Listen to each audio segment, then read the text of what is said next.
আসসালামু আলাইকুম ভিউয়ার্স। আজকে আমি চলে এসেছি আপনাদের জন্য সহজ একটি রেসিপি নিয়ে, বিশেষ করে যারা নতুন রাঁধুনি আপু আছেন। আজকে আমি করে দেখাবো আপনাদেরকে একদম সহজভাবে তিতা করলা ভাজি, যেটাতে আপনার একটুও তিতা হবে না এবং খুবই সহজভাবে। আমি এখানে কিছু পেঁয়াজ, কিছু মরিচ দিয়ে দিয়েছি। এখন দিয়ে দিচ্ছি একটু তেল। তেল দিয়ে দিচ্ছি পরিমাণ মতো। তিতা করলার আন্দাজ আমি ছোটো দুটি তিতা করলা নিয়েছি এখানে, আর একটি আলু তিতা করলার সাথে।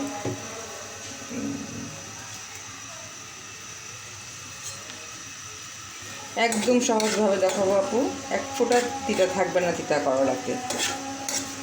যে কেউ পারবেন, যারা একদম নতুন কখনো করেননি তারাও পারবেন। আমি একদম ঘরোয়াভাবে, আমি ঘরে যেগুলো ইউজ করি, একদম আমার অনেক দিনের পুরনো ফ্রাই প্যান, সেটাতেই দেখাচ্ছি।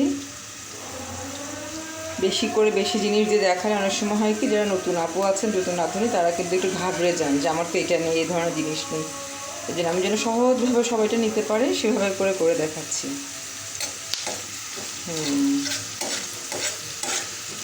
কিচ্ছু না, শুধু একটু পেঁয়াজ দিয়েছি আর কাঁচামরিচ দু তিনটা, জি।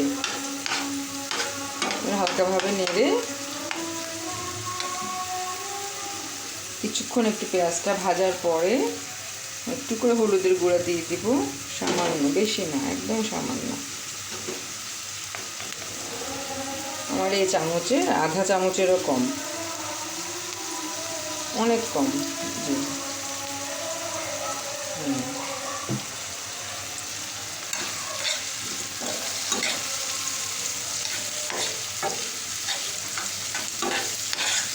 আর পুরো ভাজিটা আমি এই রেসিপিটা যেটা বিশেষত্ব সেটা বলে দিচ্ছি। পুরো ভাজিটা কিন্তু আমি করব একদম ঢাকনা খোলা অবস্থায়। তাহলে হবে কি, তিতাটা একদম চলে যাবে, যে ভাবটা উঠবে সেটার সাথে সাথে তিতাটাও চলে যাবে। আর এই যে এখানে আমি তিতা করলাটা ধুয়ে পানি ঝরাতে দিয়েছি। দুটো ছোটো সাইজের তিতা করলার একটা আলু ধুয়ে নিয়ে, কোনো লবণ দিয়ে কিছু করি, শুধু পানি দিয়ে ধুয়ে পানি ঝরাতে দিয়েছি। আর এখানে এটা হচ্ছে, একটু লবণ দিব এখন, লবণও বেশি না, লবণ দিব আমি এই যে আমার এই চামচের আধা চামচ দিলাম, আর অল্প দিব,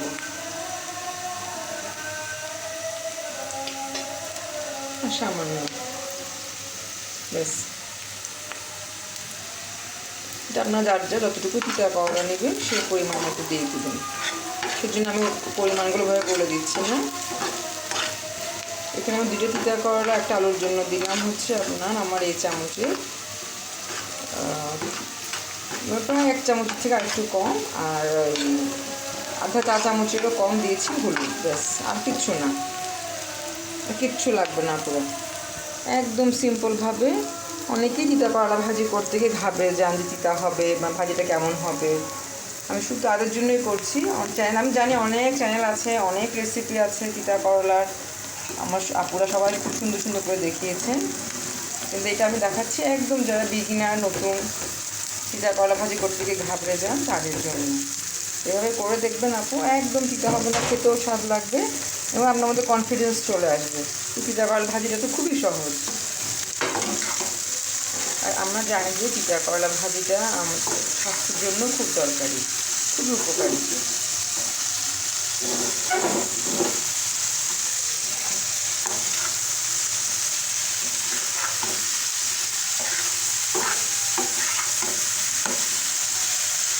চুলার আঁচটাও দেখিয়ে দিচ্ছি আপু আমি, যেরকম আর কিছুক্ষণ পরে আরেকটু কমিয়ে দিব চুলার আঁচ।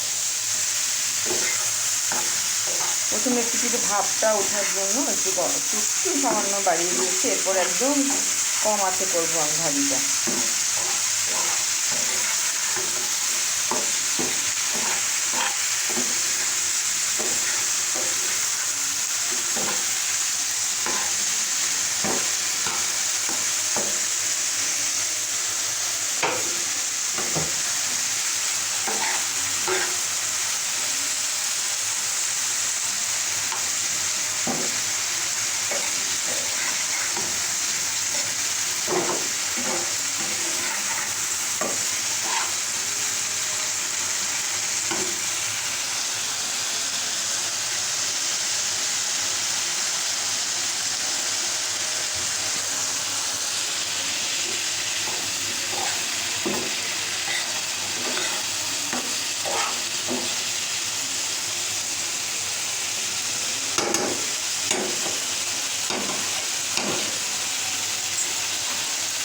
গরম হওয়ার পরে আমি চুলার আঁচটা একদম কমিয়ে দেবো।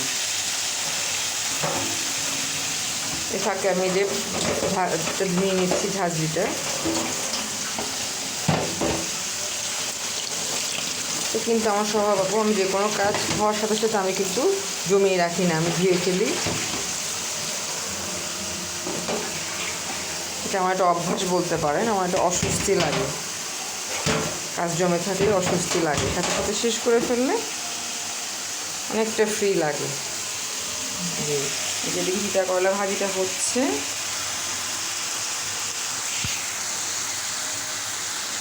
হচ্ছে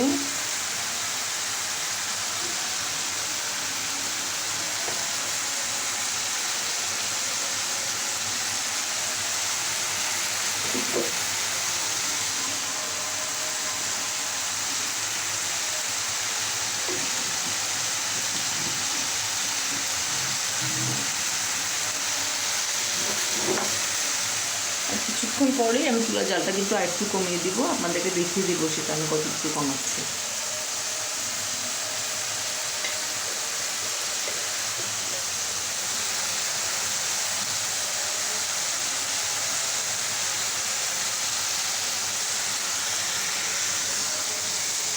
কয়েক রকমভাবেই করা যায় তিতা করলা ভাজি।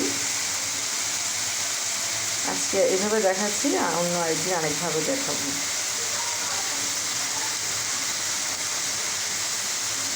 আমার এই যে রেসিপি বা সামনে আমি আরও যেগুলো দেখাবো, আমার এই রেসিপির উদ্দেশ্য হচ্ছে যে একদম সহজভাবে যেন যে কেউ এভাবে করে রান্নাটা করে নিতে পারে, একদম ঘরোয়াভাবে, একদম সহজ পদ্ধতি দেখাচ্ছি। আমি যেভাবে করি নিজে সেভাবেই দেখাচ্ছি।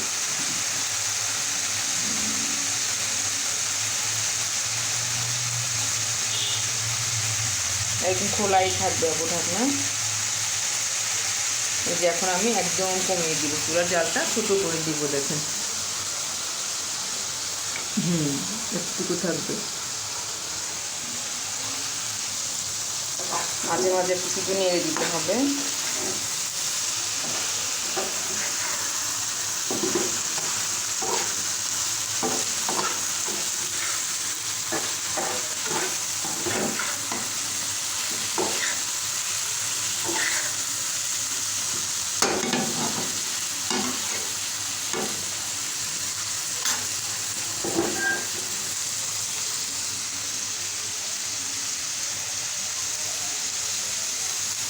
এটাকে আমি আমার হলুদ মরিচ ওগুলো একটু গুছিয়ে নিচ্ছি, লবণের বয়ম এগুলো একটু গুছিয়ে নিচ্ছি। যে বললাম আমি একটু গোছানো থাকতে পছন্দ করি, যতটুকুই আমার আছে, খুব আহামরি আছে তা না, যাই আছে আমি রান্নার সাথে সাথে কিন্তু সব কিছু গুছিয়ে ফেলি, যতটুকু সম্ভব এগুলো একটু পরিষ্কার পরিচ্ছন্ন রাখতে চেষ্টা করি। দেখবেন জিনিস গোছানো থাকলে, হাতের কাছে থাকলে হয় কি চট করে পাওয়া যায়, রান্নার সময় দেরি হয় না, আর নিজের মনটাও ভালো লাগে গোছানো জিনিস থাকলে।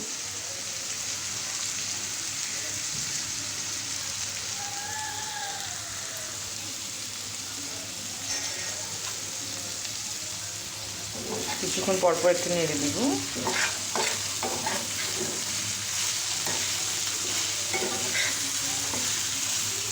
আশা করি আমার আপু যারা তিতা করলা ভাজি নিয়ে একটু সমস্যায় থাকেন তারা এরপরে সানন্দে স্বাচ্ছন্দ্যে তিতা করলা ভাজিটা করতে পারবেন এবং মজা করে খেতে পারবেন।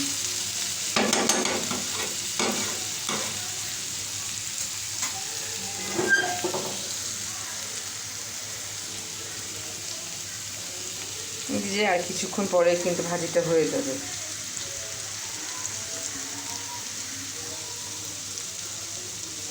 হয়ে গেলেও কিন্তু আমার সাথে সাথে ঢাকনা দিব না, কিছুক্ষণ একটু খোলা রাখবো।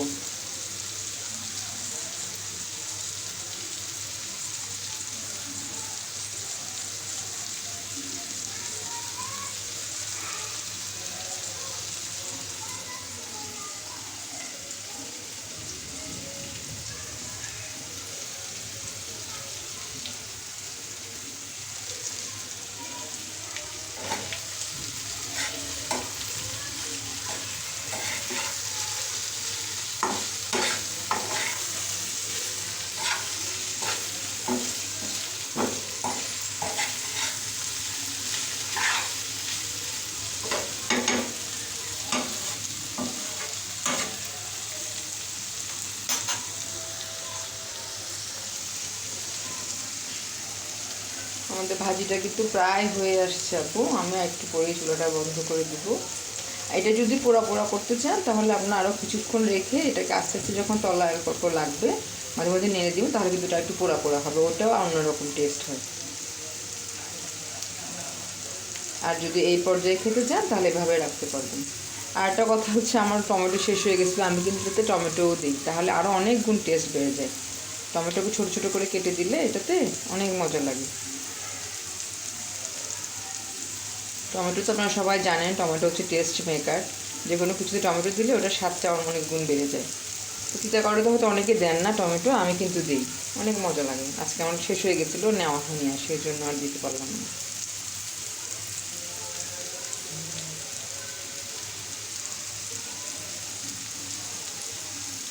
আজকে কিন্তু আপু আমরা এতটুকুই রাখবো আমি। আর যদি অনেকে ভাজা ভাজা করতে চান তাহলে আরেকটু ভেজে নেবেন।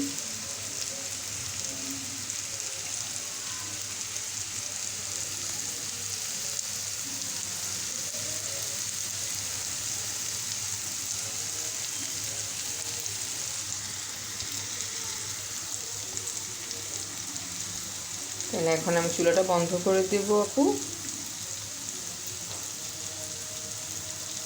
যদি রেসিপিটা ভালো লাগে আপনারা করে খাবেন, যদি ভালো লাগে আপুর চ্যানেলটা সাবস্ক্রাইব করবেন, আপুর পাশে রয়ে যাবেন, লাইক দিবেন, শেয়ার দিবেন।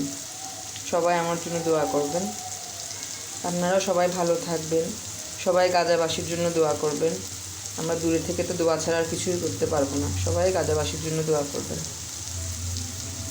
ওখানকার ছোটো ছোটো শিশুরা না খেয়ে আছে, তার অনেকে এতিম হয়ে গেছে, তাদের মা বাবা মারা গেছে, সবাই ওদের জন্য একটু বেশি বেশি দোয়া করবেন আল্লাহর কাছে। ঠিক আছে আপু, তাহলে আজকে এ পর্যন্তই। খুদা হাফেজ, সবাই ভালো থাকবেন।